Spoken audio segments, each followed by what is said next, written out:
ಇವತ್ತಿನ ದಿನ ನಮ್ಮ ಒಂದು ಭಾರತ ರಾಷ್ಟ್ರಕ್ಕೆ ಒಂದು ಆಸ್ತಿಯಾಗಿರ್ತಕ್ಕಂಥ ಮಾನ್ಯ ಬಾಬಾ ಸಾಹೇಬ್ ಅಂಬೇಡ್ಕರ್ ಅವರ 133ನೇ ಜನ್ಮದಿನೋತ್ಸವವನ್ನು ನಮ್ಮ ಕಾಂಗ್ರೆಸ್ ವತಿಯಿಂದ ಸನ್ಮಾನ್ಯ ಆದಿನಾರಾಯಣರು ಮತ್ತು ಬ್ಲಾಕ್ ಕಾಂಗ್ರೆಸ್ ಅಧ್ಯಕ್ಷರು ಮತ್ತು ಎಲ್ಲ ಪದಾಧಿಕಾರಿಗಳು ಇಲ್ಲಿರ್ತಕ್ಕಂಥ ಇದಕ್ಕೆ ಸಂಬಂಧಪಟ್ಟ ಇವತ್ತು ವ್ಯವಸ್ಥೆ ಮಾಡಿರೋರಿಗೆ ನಾನು ಮೊದಲನಾಗಿ ಅವರಿಗೆ ಅಭಿನಂದನೆ ಸಲ್ಲಿಸ್ತಾ ಇದ್ದೇನೆ. ಇದೇ ರೀತಿಯಾಗಿ ಇನ್ನು ಮುಂದೆ ನಮ್ಮ ಕಾಂಗ್ರೆಸ್ ಪಕ್ಷದ ವತಿಯಿಂದ ಪ್ರತಿ ವರ್ಷ ಕೂಡ ಯಾರು ಏನು ಬೇಕಾದ ಸಹಕಾರ ಎಲ್ರಿಗೂ ಕೊಡೋಣ, ಇದನ್ನು ಹೀಗೆ ಆಚರಣೆ ಮಾಡಬೇಕು ಅಂತೇಳಿ ಕೂಡ ನಾನು ಕಳಕಳಿಯಾಗಿ ಅವರು ಮನವಿ ಮಾಡ್ತಾ ಇದ್ದೇನೆ.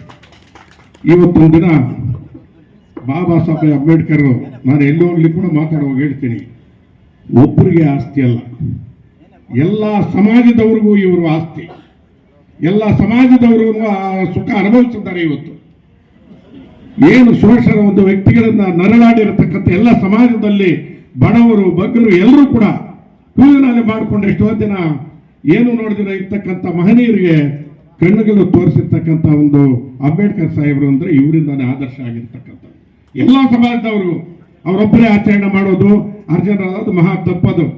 ಎಲ್ಲರೂ ಕೂಡ ನಾವು ಮಾಡಬೇಕಾದ ಕರ್ತವ್ಯ ಇದೆ. ಭಾರತ ದೇಶಕ್ಕೆ ಒಂದು ಆಸ್ತಿ ಇದು. ಈ ಆಸ್ತಿಯನ್ನು ನಾವು ಇವತ್ತು ಹೀಗೆ ಮುಂದುವರಿಸ್ಕೊಂಡು ಹೋಗ್ಬೇಕು ಅಂತೇಳಿ ನಾನು ಮನವಿ ಮಾಡ್ತಾ ಇದ್ದೀನಿ. ದಯವಿಟ್ಟು ಅವ್ರು ಮಾಡಿದಂಥ ಆದರ್ಶಗಳು ಇನ್ನೂ ಬೇಕಾದಷ್ಟು ಮಾತಾಡೋರಿದ್ದಾರೆ.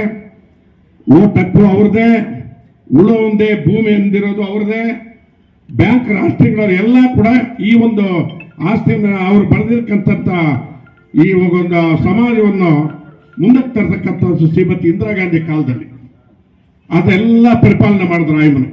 ಇವರೆಲ್ಲ ಕಂಪ್ಲೀಟ್ ಎಲ್ಲ ಬುಕ್ ಬರೆದು ಇಟ್ಟಿದ್ದವರು ಎಲ್ಲ ಆಯ್ಮನು ನಮಗೆ ವಿನಿಯೋಗ ಮಾಡಿದ್ರು. ಇದನ್ನು ಎಲ್ಲರೂ ಕೂಡ ಇನ್ನೂ ಮಾತಾಡೋರಿದ್ದಾರೆ. ಇದನ್ನು ಎಲ್ರಿಗೂ ನಾವು ಆಚರಣೆ ಮಾಡಬೇಕು ಅಂತ ಎಲ್ಲರಲ್ಲಿ ಕೂಡ ನಾನು ಕಳಕಳಿಯಾಗಿ ಮನವಿ ಮಾಡಿಕೊಂಡು, ಇನ್ನು ಯಾರ ಹಿರಿಯರಿಗೆಲ್ಲ ಇಲ್ಲಿ ಸನ್ಮಾನಗಳಿದೆ, ಟೈಮ್ ಗೊತ್ತಾಗುತ್ತೆ, ನಾನು ಎಲ್ರಿಗೂ ಕೂಡ ವಂದಿಸಿ ನನ್ನ ಮಾತು ಮುಕ್ತಾಯ ಮಾಡ್ತಾ ಇದ್ದೀನಿ.